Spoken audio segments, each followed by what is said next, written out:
apa kabar? Kita ketemu lagi di channel Al Hayat Indonesia. Kalau kemarin kita sudah membuat seri ya mengenai Unlock the Bible, nantikan terus teman-teman, masih on progress ya seri-seri mengenai Unlock the Bible ini, karena saya akan memberikan informasi yang betul-betul bisa dipercaya dan supaya teman-teman kita sama-sama bisa belajar. Tetapi di samping itu teman-teman, kita akan membuat seri baru yaitu mengupas Islam. Ya, kita akan menjawab semua tuduhan daripada channel-channel apologet Muslim yang mengaku kristolog. Mereka membuat seri mengenai Bible the Bible, ya. Jadi kita akan menjawab Quran, teman-teman. Ini adalah seri Islamologi 001. Dukung terus teman-teman pelayanan Al Hayat Indonesia melalui Patreon. Anda lihat di layar, itu adalah profil daripada Al Hayat Indonesia. Berapapun dukungan Anda sangat berarti untuk Al Hayat Indonesia berfull timer ya melakukan apologetika. Terima kasih atas semua support dan dukungan teman-teman melalui channel Al Hayat Indonesia. Semoga teman-teman mendapatkan informasi yang berguna dan teman-teman dapat belajar. Ya, kita akan buat video yang sangat singkat dan sangat pendek mengenai Islam. Ini adalah surat Al-Ikhlas, teman-teman, yaitu surat 112 ayat 1-4. Ini adalah bagian daripada surat pendek di dalam Al-Quran. Ya, jadi dari kecil mereka sudah terbiasa melafalkan ayat-ayat Quran ini, terutama dari surat Al-Ikhlas, karena begitu gampang, ya, ayatnya sangat pendek, hanya 4 baris saja. Saya tidak akan membahas ayat 1 dan 2, ya, tapi kita akan membahas ayat ketiganya, yaitu lam yalid walam yulad. Al-Quran menegaskan Allah tidak beranak dan tidak pula diperanakan. Apakah ada yang aneh, teman-teman, di dalam ayat ini? Yuk kita sama-sama belajar dan sama-sama lihat. Menyebut Tuhan sebagai Bapa itu dikutuk dengan amat sangat oleh Allah SWT di dalam Al-Quran. Jadi Muslim itu percaya mereka bukanlah anak Tuhan, teman-teman, tapi mereka hanyalah budak atau hambanya Allah, ya. Menyebut Tuhan sebagai Bapa itu dianggap sebagai penghujatan. Ini adalah salah satu dari banyak alasan yang dipercaya oleh orang. Teks Alkitab itu sudah diubah, ya. Mereka memiliki pendapat Yesus tidak pernah bicara bahwa dia adalah anak Allah. Catatan sejarah yang penting, teman-teman. Anda perlu tahu ini. Di Yerusalem, yaitu tempat di mana Bait Suci Salomo berdiri, Khalifah Abdul Al-Malik bin Marwan itu tahun 685 sampai tahun 715 itu mendirikan yang namanya The Dome of the Rock, yaitu kubah emas, ya, itu masjid kubah emas yang Anda lihat kubahnya warnanya kuning, bulat gitu ya. Ini untuk mengenang Muhammad, teman-teman. Dan selesai pada zaman anaknya. Ini adalah Khalifah kelima, ya, Bani Umayyah. Bangunan The Dome ini hanya berjarak 90 meter dari sebelah utara di mana Bait Suci Salomo pernah berdiri dan hanya beberapa ratus meter dari tempat Yesus disalib. Di dalam The Dome ini ada tulisan yang menyolok, teman-teman, dalam bahasa Arab yang kalau dibaca memiliki arti Allah melarang mengatakan bahwa dia memiliki seorang anak. Ada yang aneh ya dalam pernyataan ini. Tapi teman-teman, ada rahasia yang penting yang teman-teman Kristen dan Muslim harus ketahui. Pada waktu Muhammad mengklaim dia Isra Mi'raj ke Baitul Maqdis, ya, yaitu ke Masjid Al-Aqsa yang mereka klaim adalah Masjidil Aqsa yang sekarang ada di Yerusalem. Pada waktu itu Masjidil Aqsa belum berdiri, teman-teman. Ya, jadi ketika Muhammad mengatakan aku Isra Mi'raj dibawa ke Masjidil Aqsa, pada waktu itu Islam belum menaklukkan Yerusalem, teman-teman. Belum ada Masjidil Aqsa di sana. Ya. Tapi kita tidak akan membahas dulu mengenai Isra Mi'raj. Kita akan membahas mengenai lam yalid walam yulad. Allah SWT itu mengutuk pernyataan bahwa Allah itu memiliki anak di dalam surat At-Taubah, ya. At-Taubah ini adalah surat ke-9 ayat ke-30. Dan orang-orang Yahudi berkata Uzair putra Allah, dan orang-orang Nasrani berkata Al-Masih putra Allah. Itulah ucapan yang keluar dari mulut mereka. Mereka meniru ucapan orang-orang kafir terdahulu. Allah melaknat mereka. Bagaimana mereka sampai berpaling? Jadi Muhammad berpikir bahwa di dalam pra-Islam, ya teman-teman, orang-orang suku Quraisy, mereka itu mempunyai konsep bahwa Allah, yaitu merupakan dewa Hubal, dewa tertinggi di Ka'bah, itu memiliki 3 orang putri, teman-teman. Alat, Al-Manat, dan Al-Uzza. Ya. Jadi Muhammad berpikir kenapa ya orang-orang Kristen ini juga mengatakan bahwa Allah ini punya anak. Ini adalah kebingungan daripada baginda Nabi mereka. Di sini kita harus berpikir, teman-teman. Ada satu hal penting yang harus dijawab. Siapakah Allah ini di dalam Quran yang langsung mengutuk mereka yang percaya bahwa Yesus adalah anak Allah? Mungkinkah dia adalah Tuhan yang sama yang berbicara di dalam Alkitab? Jika Alkitab dan Al-Quran memiliki penulis yang sama, mengapa keduanya sangat jelas berbicara hal yang bertentangan? Jadi kalau ada 2 klaim yang bersamaan, ya, kemudian mengaku dari sumber yang satu dan yang sama, tetapi klaimnya ini bertentangan, maka yang pasti teman-teman, salah satu dari klaim ini adalah benar dan yang lain salah. Tidak mungkin kedua-duanya benar. Bisa jadi kedua-duanya salah teman-teman, ya. Alkitab bisa salah, Al-Quran bisa salah. Tetapi tidak mungkin Alkitab dan Al-Quran benar secara bersamaan, sebab klaimnya sangat bertentangan. Sekarang kita lihat dulu apa kata Alkitab, teman-teman. Kita melihat dan mempertimbangkan kesaksian dari malaikat Gabriel yang mengunjungi Maria pada waktu itu. Sesungguhnya engkau akan mengandung dan akan melahirkan seorang anak laki-laki, dan hendaklah engkau menamai dia Yesus. Ini adalah kata Yunani, ya, dari nama Ibraninya Yeshua, ya. Dia akan menjadi besar dan akan disebut anak Allah yang maha tinggi. Dan Tuhan Allah akan mengaruniakan kepadanya tahta Daud, bapa leluhurnya. Dan Maria berkata kepada malaikat itu, bagaimana hal ini akan terjadi karena aku belum mengenal laki-laki? Jadi dia masih seorang perawan, ya teman-teman. Dan sambil menjawab, malaikat itu berkata kepadanya, Roh Kudus akan turun ke atasmu dan kuasa yang maha tinggi akan menaungi engkau. Karena itu anak yang akan dilahirkan itu disebut kudus, dia akan disebut anak Allah. Sekarang kita akan melihat kesaksian lain, teman-teman. Kesaksian Bapa dari surga. Ya, 3 kali di dalam Alkitab kita dicatat Bapa itu memperdengarkan suaranya dari surga. Saya mengutip dari Matius 3 ayat 17 ketika Yesus dibaptis di sungai Yordan. Kitab Injil berkata, dan perhatikanlah suatu suara dari surga yang mengatakan, inilah anakku yang terkasih, kepadanya lah aku berkenan. Dan itu didengarkan oleh banyak saksi sehingga dicatat di dalam kitab Injil, teman-teman. Sekarang kita baca di Matius 17, teman-teman, ya, di mana Yesus berubah rupa. Pada peristiwa yang lain di atas gunung transfigurasi seperti yang dikatakan di dalam Alkitab, dan setelah 6 hari, Yesus mengajak Petrus dan Yakobus dan Yohanes, saudaranya, dan membawa mereka naik ke sebuah gunung yang tinggi secara tersendiri. Dan Yesus berubah rupa di situ di hadapan mereka. Wajahnya bersinar seperti matahari, dan jubahnya menjadi putih seperti cahaya. Dan lihatlah, tampaklah kepada mereka Musa dan Elia sedang bercakap-cakap dengannya. Dan sambil menanggapi, Petrus berkata kepada Yesus, Tuhan, adalah baik bagi kita untuk berada di sini. Jika engkau menghendaki, kami akan membuatkan 3 kemah di sini. 1 untuk engkau, dan 1 untuk Musa, dan 1 untuk Elia. Sementara dia sedang berbicara, lihatlah segumpal awan yang terang menaungi mereka. Dan perhatikanlah suatu suara dari awan itu yang mengatakan, inilah putraku yang kekasih, kepadanya lah aku berkenan, dengarkanlah dia. Nah, kadang-kadang teman-teman dalam peristiwa ini Muslim sering mengklaim, tuh Yesus kan bisa berubah rupa, ya. Di Anisa 157 Yesus diserupakan katanya, ya. Jadi Yesus menipu dengan mengubah rupanya sendiri karena terbukti Yesus punya mujizat yaitu bisa mengubah rupa. Kalau kita perhatikan teman-teman, pada peristiwa di Matius 17 ini yang dicatat, Yesus bukan berubah rupa menjadi orang lain, ya, atau untuk menipu ketiga murid-muridnya. Tetapi yang dikatakan di sini Yesus memperlihatkan keilahiannya, rupanya yang sesungguhnya di dalam ilahi, yaitu cemerlang seperti matahari. Tetapi di sini ya kita melihat bahwa Petrus, Yakobus dan Yohanes masih mengenali siapa itu Yesus, bukan orang lain yang diserupakan, ya. Kemudian mereka juga mengenali di dalam roh adalah Musa dan Elia. Jadi ini adalah pengalaman roh, ya teman-teman, di mana mereka melihat ada 3 orang di situ. Sekarang kita baca kesaksian daripada Yahya Pembaptis, ya, di dalam Alkitab kita Yohanan atau Yohanes Sang Pembaptis, Yohanes 1 ayat 29 sampai 34. Pada keesokan harinya, Yohanes melihat Yesus datang kepadanya dan dia berkata, lihatlah anak domba Allah yang menghapus dosa dunia. Dialah yang kumaksud ketika kukatakan, kemudian daripadaku akan datang seorang yang telah mendahului aku. Sebab dia telah ada sebelum aku. Jadi di sini Yohanes berkata Yesus sudah ada sebelum dia. Ya, walaupun secara manusia Yesus itu lebih muda daripada Yohanes Pembaptis. Kemudian kata Yohanes Pembaptis, dan aku sendiri pun mula-mula tidak mengenal dia. Tetapi untuk itulah aku datang dan membaptis dengan air supaya dia dinyatakan kepada Israel. Dan Yohanes Pembaptis itu memberi kesaksian katanya. Aku telah melihat roh turun dari langit seperti merpati. Dan dia tinggal di atas Yesus. Dan aku pun tidak mengenalnya. Tetapi dia yang mengutus aku untuk membaptis dengan air telah berfirman kepada aku. Jikalau kamu melihat roh itu turun ke atas seseorang dan tinggal di atasnya, dialah itu yang akan membaptis dengan Roh Kudus. Dan aku telah melihatnya. Jadi Yahya Pembaptis merupakan saksi mata. Dan memberi kesaksian. Yesus inilah anak Allah. Sekarang kita lihat kesaksian Yesus sendiri teman-teman.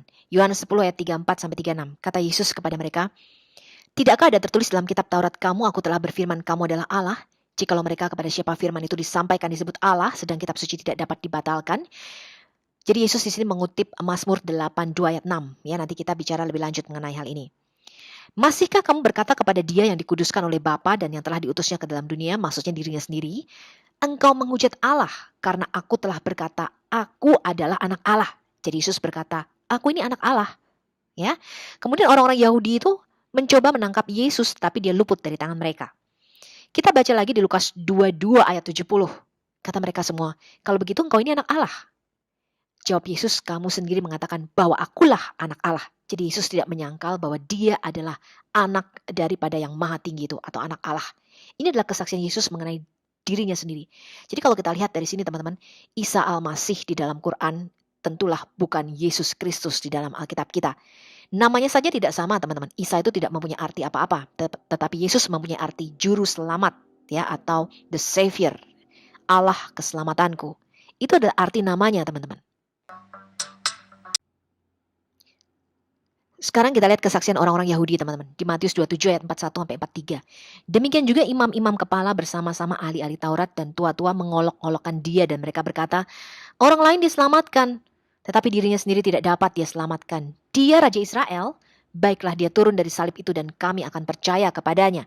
Dia menaruh harapannya pada Allah, baiklah Allah menyelamatkan dia jikalau Allah berkenan kepadanya. Karena ia telah berkata, aku adalah anak Allah. Ya, jadi ketika Yesus disalib, orang-orang Yahudi itu mengolok-olokkan Yesus. Kamu katanya ngaku kamu tuh anak Allah. Kalau kamu anak Allah, kamu bisa turun dari salib ini. Ya, itu yang mereka katakan teman-teman.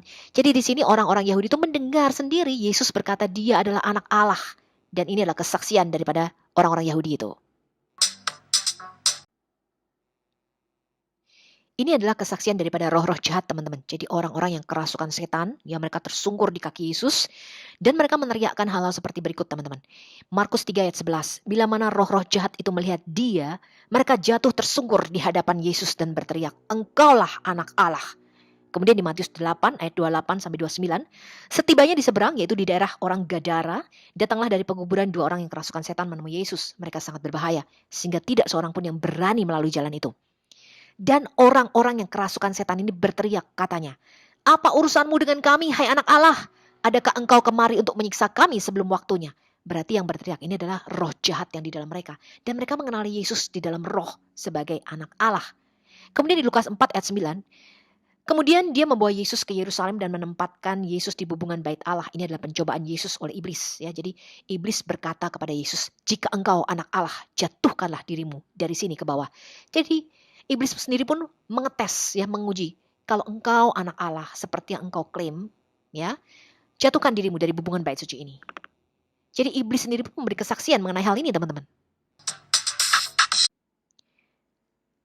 Sekarang kita baca kesaksian Rasul Petrus di dalam surat yang kemudian ditulis salah seorang saksi mata, itu Petrus bersaksi sebagai berikut. Dia menulis, sebab dengan tidak mengikuti dongeng-dongeng yang direkayasa dengan cerdik. Jadi Rasul Petrus mau mengatakan kami itu tidak merekayasa cerita. Ya, ada banyak saksinya. Kami telah memberitahukan kepadamu kuasa dan kedatangan Tuhan kita Yesus Kristus sebagai Raja. Tapi kami adalah saksi mata dari kebesarannya. Karena ketika menerima kehormatan dan kemuliaan dari Allah Bapa, ada suatu suara seperti ini disampaikan kepadanya dengan kemuliaan yang dahsyat. Inilah putraku yang terkasih, kepadanya lah aku berkenan. Dan kami, kata Rasul Petrus, ya, dia, Yakobus dan Yohanes maksudnya, mendengarkan suara ini ketika disampaikan dari surga. Ketika berada bersama Yesus di gunung yang kudus yang tadi diceritakan di Matius 17. Ini dicatat di dalam 2 Petrus 1 ayat 16 sampai 18. Nah sekarang teman-teman, kalau kita berpikir, jika kita mengetahui sifat Tuhan, ya, maka kita akan mengakui dia adalah Tuhan yang selalu konsisten. Tuhan yang benar, Tuhannya Abraham, Ishak dan Yakub, tidak mungkin mengirimkan malaikat Gabriel yang lain 600 tahun kemudian untuk menolak apa yang telah diajarkan oleh Alkitab. Hanya hati yang sudah dipengaruhi oleh para jin, setan-setan yang akan percaya kepada hal ini. Jadi ada banyak orang disesatkan untuk percaya bahwa orang Kristen dan orang Muslim menyembah Tuhan yang sama. Ya, hal ini tidaklah benar. Di dalam Alkitab, Tuhan itu diketahui dengan amat sangat banyak dalam berbagai peristiwa menyatakan Yesus adalah anaknya. Sementara dalam Al-Quran Allah itu penuh semangat menolak pernyataan ini. Jadi tidak mungkin kita menyembah Tuhan yang sama dan tidak mungkin kedua-duanya benar. Jadi kalau satu salah, yang lain pasti benar. Kebenarannya adalah hanya setan yang dapat mengajarkan segala sesuatu yang bertentangan dengan perkataan Tuhan. Itu adalah setan yang menugaskan salah satu dari malaikatnya untuk menyamar sebagai malaikat Gabriel, yang mana hal ini adalah sangat jelas dari ayat Alkitab sebagai berikut. Dan tidak heran kalau setan sendiri menyamar sebagai malaikat terang. Jadi bukan hal yang luar biasa jika pelayannya juga menyamar sebagai pelayan kebenaran yang kesudahannya akan menjadi sama seperti perbuatan mereka. Ini dikatakan Rasul Paulus di dalam 2 Korintus 11 ayat 14-15. Jika seseorang sungguh-sungguh memikirkan ayat-ayat dalam Al-Quran tentang masalah keanakan daripada Kristus ini, atau the sonship of Jesus Christ, dia akan dipaksa untuk meragukan dan menolak siapapun yang berbicara di dalam Quran. Kita lihat dulu teman-teman surat Al-An'am ya ayat 100-101. Dan mereka, dalam kurung orang-orang musyrik, menjadikan jin sekutu-sekutunya Allah. Padahal dia yang menciptakan jin-jin itu. Dan mereka berbohong dengan mengatakan, Allah mempunyai anak laki-laki dan anak perempuan tanpa pengetahuan. Maha suci Allah dan maha tinggi dari sifat yang mereka gambarkan. Dia, pencipta langit dan bumi, bagaimana dia mempunyai anak padahal dia tidak mempunyai istri. Dia menciptakan segala sesuatu dan dia mengetahui segala sesuatu. Jadi kata atau terjemahan yang benar istri di sini adalah sahibah. Sahibah itu artinya pasangan perempuan.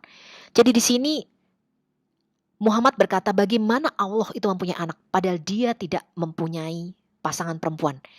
Di dalam benak Muhammad ya bahwa kalau Allah mempunyai anak berarti dia harus punya pasangan, dia harus kawin dan dia harus punya anak sama seperti manusia biasa. Oke, sekarang kalau kita pikirkan baik-baik, Allah berkata bagaimana dia bisa punya anak sedang dia tidak punya istri. Ini firman yang dikirim oleh Allah. Allah bertanya bagaimana dia bisa punya anak sedangkan dia tidak punya sahibah atau pasangan perempuan. Tapi mengapa di dalam Quran dicatat Tuhannya Maryam bisa membuat Maryam punya anak tanpa pasangan laki-laki atau tanpa suami. Dan Allah di dalam Quran mengatakan itu mudah bagi dia. Jadi hal ini adalah kontradiksi di dalam Quran. Di satu sisi Allah berkata kalau dia mau punya anak berarti dia harus punya pasangan perempuan atau sahibah. Tapi di sisi yang lain, di dalam Quran dicatat, Maryam mempunyai anak tanpa suami. Ini adalah hal yang sangat aneh. Kita pikirkan baik-baik. Jadi, jika umat Yahudi dan umat Kristen mengerti bahwa konsep anak Allah itu artinya adalah Allah yang menampakkan diri dalam rupa hamba atau rupa manusia. Dan ketika orang Yahudi dan Kristen berkata, kami adalah anak-anak Allah, artinya kami adalah orang-orang yang dicintai atau dikasihi oleh Allah. Sehingga dia mau memanggil kita sebagai anaknya. Ini dicatat di dalam surat Al-Maidah, ya, surah kelima ayat 18. Orang Yahudi dan Nasrani berkata kami adalah anak-anak Allah dan kekasih-kekasihnya. Sudah dengan jelas di sini, ya, bahwa ketika orang Yahudi dan Nasrani atau orang Kristen berkata kami adalah anak-anak Allah, itu bukan berarti Allah nikah, punya pasangan perempuan, punya sahibah, dan kami inilah hasil dari pernikahan tersebut. Tidak begitu konsepnya. Tetapi Allah di dalam Quran ini tidak mengerti konsep ini, teman-teman. Kita baca di Galatia 4 ayat 4-7. Kenapa kita disebut anak-anak Allah? Tetapi setelah genap waktunya, artinya setelah semua nubuatan mengenai kedatangan anak Allah atau Sang Mesias itu diberikan, dari mulai kitab Kejadian sampai kitab Maleakhi, maka Allah mengutus anaknya yang lahir dari seorang perempuan dan takluk kepada hukum Taurat. Dia diutus untuk menebus mereka yang takluk kepada hukum Taurat, supaya kita diterima menjadi anak. Jadi kita diadopsi di dalam keluarga kerajaan Allah karena iman kepada Yesus. Dan karena kamu adalah anak, maka Allah telah menyuruh roh anaknya ke dalam hati kita yang berseru, ya Aba, ya Bapa. Jadi kamu bukan lagi hamba, melainkan anak. Jadi kita ini bukan lagi hamba yang tidak tahu apa-apa, melainkan anak. Jikalau kamu anak, maka kamu juga adalah ahli waris Allah.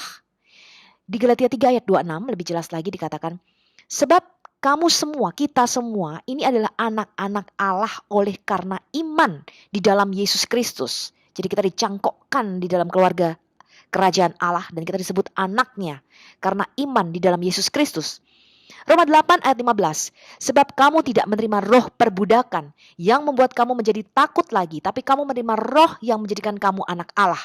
Oleh roh itu kita berseru, ya Aba, ya Bapa. Inilah sebabnya Muslim hidup di dalam roh perbudakan atau perhambaan. Roh ini membuat mereka takut dan tidak bisa berhubungan dengan Bapa. Muslim tidak punya hubungan pribadi dengan Allah Bapa. Itulah sebabnya mereka hidup di dalam perbudakan dan ketakutan seumur hidupnya. Siapa yang taat perintah Allah diberi reward, siapa melanggar diberi hukuman. Ini adalah roh agamawi. Di dalam Alkitab kita, Ini adalah suatu kiasan atau perumpamaan. Mereka menamakan dirinya Hagarin atau keturunan Hagar atau Ismail, walaupun itu tidak bisa mereka buktikan. Ini dicatat di dalam Galatia 4 ayat 22 sampai 26, teman-teman, kalau kita baca. Ketika Abraham mempunyai dua orang istri, Sarah dan Hagar, ya. Kedua perempuan ini adalah dua ketentuan Allah. Yang satu berasal dari Gunung Sinai, melahirkan anak-anak perhambaan, itulah Hagar. Hagar ialah Gunung Sinai di tanah Arab. Dan ia sama dengan Yerusalem yang sekarang. Ia hidup di dalam perhambaan dengan anak-anaknya. Tapi kita adalah anak-anak perempuan merdeka, teman-teman. Kita adalah anak-anak yang merdeka. Anak-anak yang diperanakkan menurut janji dan bukan menurut daging. Ini kata Alkitab, ya. Jadi Muslim itu menjalankan ibadah keagamaan berdasarkan ketakutan akan hukuman Allah. Sebab neraka adalah jaminan Muslim, ya, sesuai dengan Quran surah Maryam. Ini adalah surah 19 ayat 71. Dan tidak ada seorang pun di antara kamu yang tidak mendatangi neraka. Hal itu bagi Tuhanmu adalah suatu ketentuan yang sudah ditetapkan. Muslim ketakutan akan penghakiman di akhirat. Ya, itulah sebabnya mereka mencari jalan keselamatan, ya, dengan membunuh orang-orang yang mereka anggap kafir supaya mereka masuk surga. Sebab tidak ada jalan keselamatan di dalam Islam kecuali mereka berjihad dan membunuh orang kafir. Orang-orang Muslim percaya, ya, bahwa orang Kristen ketika menyebut Yesus Kristus sebagai anak Allah, ini bersalah dengan menjadikan seorang manusia sebagai Tuhan. Dan oleh karena itu mereka mengatakan bahwa orang-orang Kristen percaya bahwa Tuhan menikah dan melakukan proses hubungan biologis untuk menghasilkan anak. Ayat ini yang mengajarkan suatu ketidakbenaran yang menipu orang-orang Muslim sepanjang waktu dan menjauhkan mereka untuk datang kepada anak Allah, yaitu Yesus Kristus. Satu-satunya yang dapat menyelamatkan mereka dari dosa-dosa mereka. Yesus Kristus tidak menjadi anak Allah dengan alasan karena dilahirkan dari seorang perawan, tetapi melalui kelahiran dari seorang perawan, firman Tuhan itu menjadi manusia. Orang Kristen tidak menjadikan manusia sebagai Tuhan. Orang-orang Kristen itu menyembah Tuhan yang datang ke bumi menjadi manusia. Ini ada di Yohanes 1 ayat 1 dan Yohanes 1 ayat 14. Istilah anak Allah di dalam Alkitab ini adalah istilah teologis, bukan istilah biologis. Jadi orang Kristen harus tahu mengenai hal ini, ya. Apakah yang mewahyukan Quran tidak mengetahui sebutan anak yang bersifat metafora? Contohnya seperti anak sungai Nil. Kemudian anak padang pasir. Ini orang Arab, ya. Kemudian kita mengenal istilah anak Indonesia, anak kunci, anak tangga, anak sungai dan sebagainya. Ketika Alkitab mengajarkan bahwa Kristus adalah anak Allah, ini tidak berarti bahwa Tuhan menikahi seorang wanita, mengambilnya menjadi istrinya, dan menghasilkan Yesus melalui proses biologis yang biasa. Seperti yang dinyatakan oleh Allah di dalam Al-Quran. Jadi ini hal yang sangat mengherankan, ya teman-teman. Jadi Allah di dalam Quran itu tidak tahu, ya, istilah mengenai anak Allah yang dipakai oleh orang-orang Yahudi dan orang-orang Kristen pada waktu itu. Padahal di dalam Quran sendiri ada loh teman-teman istilah anak yang tidak merujuk secara biologis. Misalnya nih kita lihat di At-Taubah ayat 60. Disebut orang yang sedang dalam perjalanan atau para musafir. Ini disebut Ibnu Sabil, ya, atau Ibn al-Sabil. Artinya anak jalanan. Jadi di dalam istilah Quran atau di dalam istilah Islam itu ada perbedaan antara ibn dan walad. Walad itu adalah kelahiran secara biologis. Kalau ibn belum tentu. Nah padahal ada istilah metafora seperti ini. Ya, saya kasih contohnya nih At-Taubah 60. Ibnu Sabil, anak jalanan. Apakah bapak jalanan kemudian kawin sama ibu jalanan mempunyai anak namanya Ibnu Sabil? Ya, tentu saja ini adalah bahasa metafora yang dipakai. Nah, ketika Yesus mengklaim, aku adalah anak Allah, orang Yahudi tidak tanya istrinya Allah siapa. Mereka langsung mengambil batu mau melempari Yesus. Karena mereka tahu ketika Yesus mengatakan aku adalah anak Allah, artinya Yesus mengklaim, aku ini adalah jelmaan Allah. Yang di depanmu ini adalah Bapa itu sendiri, Allah itu sendiri. Dan hal ini tidak diketahui oleh Allah di dalam Quran. Sekarang kita pikirkan teman-teman, dapatkah atau mungkin gak sih Allah itu begitu dangkal pengetahuannya sehingga tidak mengetahui hubungan yang lain antara anak dan orang tua selain pemahaman yang dihasilkan karena hubungan biologis. Siapapun yang berbicara di dalam surah di dalam Quran itu tidak mengetahui hubungan antara anak dan orang tua yang legal lainnya seperti misalnya adopsi. Karena kasih Allah di dalam Alkitab begitu besar kepada orang-orang berdosa, Dia datang kepada kita dalam pribadi Yesus Kristus. Kemudian pribadi yang menjelma menjadi manusia ini dikenal oleh kita sebagai anak Allah. Dia datang untuk menyelamatkan kita dari dosa-dosa kita.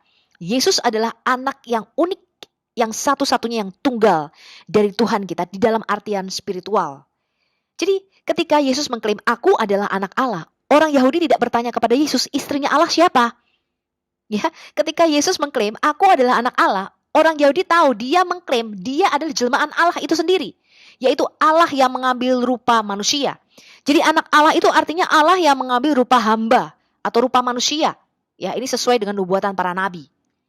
Yaitu Sang Firman yang turun ke dunia mengambil rupa manusia. Bukan Allah itu mempunyai sahibah, pasangan perempuan, mempunyai istri. Kemudian mereka menikah dan menghasilkan anak yang namanya Yesus. Tidak seperti itu.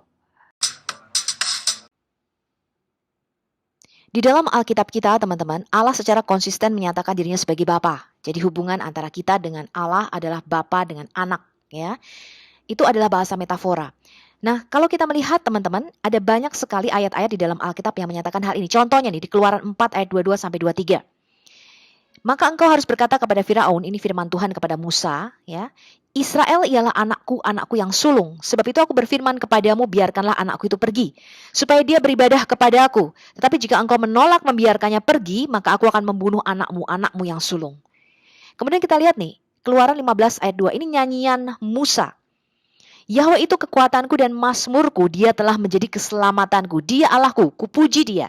Dia Allah Bapakku, kuluhurkan dia. Kemudian Ulangan 32 ayat 6. Demikianlah engkau mengadakan pembalasan terhadap Yahweh, hai bangsa yang bebal dan tidak bijaksana.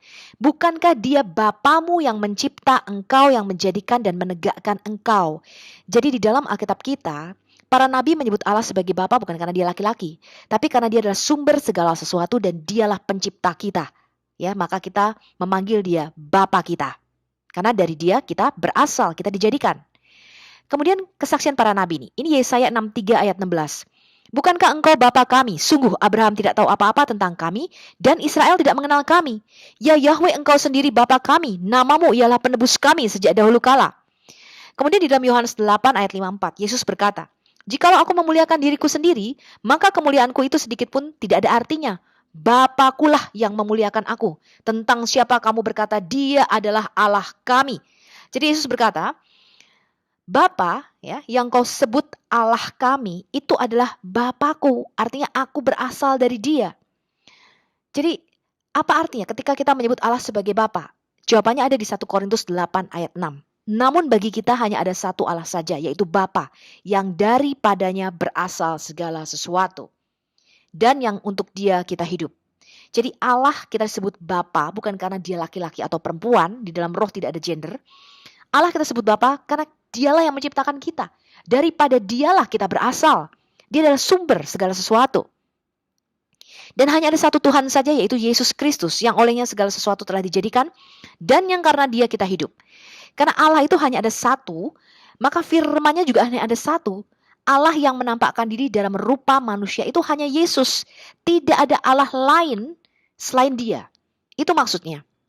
Kemudian di 2 Korintus 6 ayat 18. Dan aku akan menjadi bapamu dan kamu akan menjadi anak-anakku laki-laki dan anak-anakku perempuan. Demikianlah firman Tuhan yang Maha Kuasa. Nah, di sini kita lihat Alkitab mulai dari kitabnya Yahudi, ya, Tanak atau Perjanjian Lama, sampai Perjanjian Baru, secara konsisten menyatakan Allah sebagai Bapa kita, yaitu sebutan untuk menyatakan daripada dialah kita berasal. Jadi bukan seperti pandangan Quran, ya. Allah di dalam Quran, ya, ketika dia menyebut, kenapa kamu memanggil aku seperti Bapa? Istrinya siapa? Tidak seperti itu, teman-teman. Nah, ini adalah klaim yang bertentangan dengan Alkitab kita. Nah, sekarang Anda pilih, siapa Tuhan yang benar dan Tuhan yang sejati? Apakah Tuhan yang mewahyukan dirinya di dalam Alkitab secara konsisten, atau Tuhan di dalam Quran yang tidak tahu mengenai istilah Bapa dan keanakan Yesus Kristus? Jadi jelas ya teman-teman ya, di dalam Alkitab kita Bapa itu artinya sumber segala sesuatu, asal muasalnya itu dari situ. Makanya ada orang yang mengatakan dasar kamu anak setan gitu ya. Bukan berarti dia menikah sama setan lalu punya anak namanya anak setan. Kan nggak begitu ya. Artinya tuh sumbernya tuh dari setan gitu ya. Karena tingkah lakunya seperti setan. Nah, contohnya di dalam Alkitab kita nih teman-teman. Iblis adalah bapamu. Ini adalah ungkapan metafora, bahasa metafora. Contohnya di Yohanes 8 ayat 44. Yesus berkata, iblislah yang menjadi bapamu. Ya, dan kamu ingin melakukan keinginan-keinginan bapamu. Dia adalah pembunuh manusia sejak semula dan tidak hidup di dalam kebenaran. Sebab di dalam iblis itu tidak ada kebenaran. Apabila dia berkata dusta, dia berkata atas kehendaknya sendiri. Sebab apa? Dia adalah pendusta dan bapa segala dusta. Nah, siapakah antikris di dalam Alkitab kita, teman-teman? Kalau Muhammad menyangkal ya keanakan atau the sonship of Jesus Christ ini, Alkitab menyatakan dengan jelas ini adalah ajaran antikris atau antikristus. 1 Yohanes 2 ayat 22. Siapakah pendusta itu? Bukankah dia yang menyangkal bahwa Yesus adalah Kristus? Dia itu adalah anti-Kristus, yaitu dia yang menyangkal baik Bapa maupun Anak. Oke, jadi dengan jelas Alkitab mengatakan ya, seperti di 1 Timotius 3 ayat 16. Dan sesungguhnya agunglah rahasia ibadah kita. Itu tidaklah terbantahkan. Bahwa apa? Allah telah dinyatakan di dalam daging. Allah yang dinyatakan di dalam daging atau yang nuzul menjadi manusia, mengambil rupa manusia, ini disebut anak Allah. Yang kita kenal di dalam nama Yesus Kristus. Dibenarkan di dalam roh, terlihat oleh para malaikat, diberitakan di antara bangsa-bangsa, dipercaya di dalam dunia, diangkat dalam kemuliaan. Ya, jadi dengan jelas anak Allah artinya Allah yang menyatakan dirinya di dalam rupa manusia atau di dalam daging. Orang-orang muslim tidak dapat membayangkan ya, Tuhan mengasihi orang-orang berdosa, yang karena hal ini Tuhan itu turun, datang ke dalam dunia secara pribadi sebagai anak, untuk menyelamatkan orang-orang berdosa. Jadi bagi orang-orang muslim, ini adalah bukti dari politeisme. Karena di dalam Islam, mereka tidak diajarkan ya di dalam Quran bahwa Allah itu mengasihi orang-orang berdosa. Ya, ini sesuai dengan surat sapi betina Al-Baqarah 190. Bahwa Allah itu tidak mengasihi orang-orang yang berbuat dosa. Hal ini diulangi 24 kali sebagai tekanan di dalam Quran bahwa Allah tidak mengasihi orang-orang yang tidak percaya. Ya, contohnya di Al-Imran ayat 31, dan bahwa dia menyumbat telinga mereka, menutup hati mereka dan membutakan mata mereka. Ya, ini di Al-Baqarah ayat 6 sampai 7. Jadi di dalam Alkitab kita, Allah itu mengasihi orang berdosa dan datang bagi kita. Maka Yesus berkata, "Aku turun, aku datang ke dalam dunia supaya kamu mempunyai hidup." Ya. Bukan orang sehat yang memerlukan tabib, kata Yesus, tetapi orang sakit. Aku datang bukan untuk orang benar, tapi untuk orang berdosa. Allah itu membenci dosa, teman-teman, di dalam Alkitab kita. Tetapi dia mengasihi orang berdosa.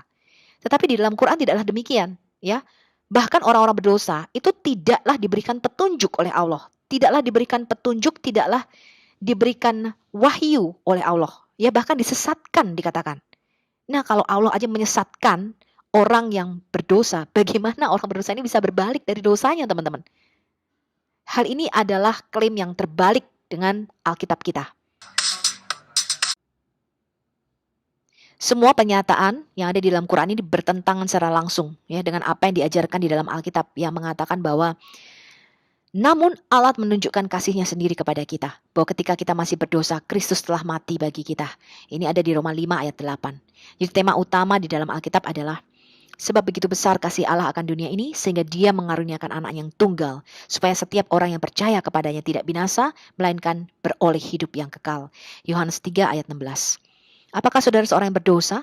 Saudara mengetahuinya sendiri dari dalam hatimu. Ya, siapakah saudara yang sebenarnya? Saudara juga tahu di dalam hati saudara bahwa tanpa penggantian darah tidak ada pengampunan. Tetapi di dalam semua dosa saudara yang menjengkelkan, Allah di dalam Alkitab mengasihimu dan telah membuat jaminan untuk keselamatanmu melalui pengorbanannya yang paling sempurna, dengan menggantikan melalui darah Yesus, anaknya yang satu-satunya. Sampai jumpa di video berikutnya. Islamologi 002.